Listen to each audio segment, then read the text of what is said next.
masalah pencemar udara.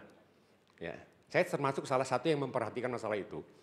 Indonesia kalau sebetulnya statistik sangat mudah kita lihat melalui HP kita juga kita bisa lihat sekarang dari Worldometer CO2 emission by country, Indonesia nomor 6. Itu selalu diangkat bahwa Indonesia negara pencemar udara nomor 6 di dunia. Tapi yang menarik yang Bapak sampaikan tadi, sebetulnya pencemar per kapita kita rendah. Dari Worldometer itu tadi, memang kita 2,4 Pak.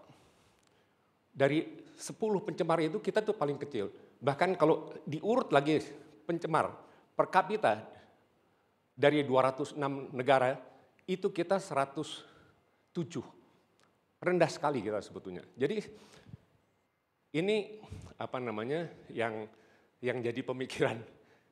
Kita sudah kan punya komitmen pada dunia menghentikan PLTU, tidak ada yang baru, tetapi 2040 nanti akan selesai. Bagaimana dengan batu bara yang masih ada?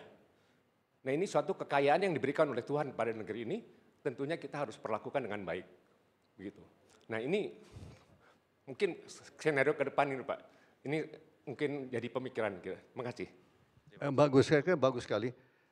Memang demikian, masih banyak ratusan juta ton bahkan miliar ton masih tersisa setelah tahun 2040. Nah ini ada teknologi namanya Carbon Capture and Storage, CCS.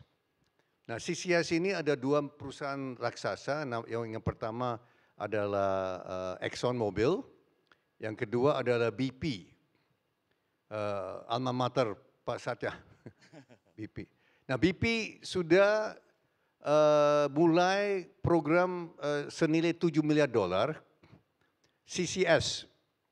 Ya, sebagian besar itu CCS, Carbon Capture and Storage, di mana mereka ada cavity bahasa Indonesia cavity itu goa-goa atau apa di dalam tanah ya, cavities yang di bawah laut. Exxon juga demikian. Nah, program Exxon itu bisa menampung 3 gigawatt carbon dioxide. Raksasa.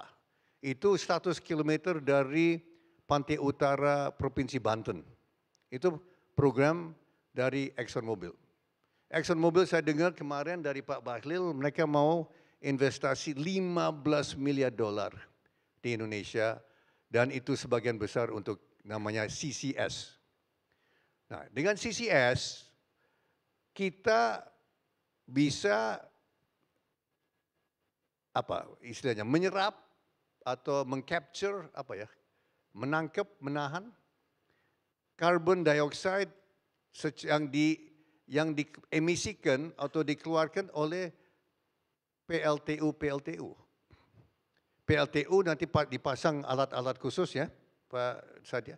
Ini bisa nanti menjadi carbon dioxide berupa cair, liquid carbon dioxide. Nanti liquid carbon dioxide ini nanti disuntik ke dalam cavity goa di dalam di bawah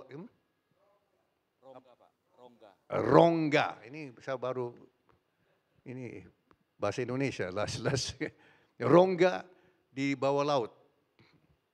Ini adalah salah satu harapan kita. Industri termasuk semen bisa jadi mitra daripada ExxonMobil, BP dan lain-lain. Bahkan Indonesia bisa tempat untuk menampung karbon dioksida yang emisikan dari luar negeri. Misalnya Singapura. Industri Singapura ini nanti bisa kita tampung, dan itu kan semacam export earner Pak CT. Kita bisa dapat devisa dari Indonesia. Saya dengar bisa menjadi superpower daripada carbon capture. Daya tampung kita itu 500 sampai 700 gigawatt, kalau tidak salah. Saya dengar dari Pak Luhut Panjaitan. 500 sampai 700 gigawatt itu daya tampung kita akan hal karbon dioksida. So ini menjawab Bapak, mungkin batu bara masih bisa dipakai di masa depan setelah tahun 2040. Itu secara teori.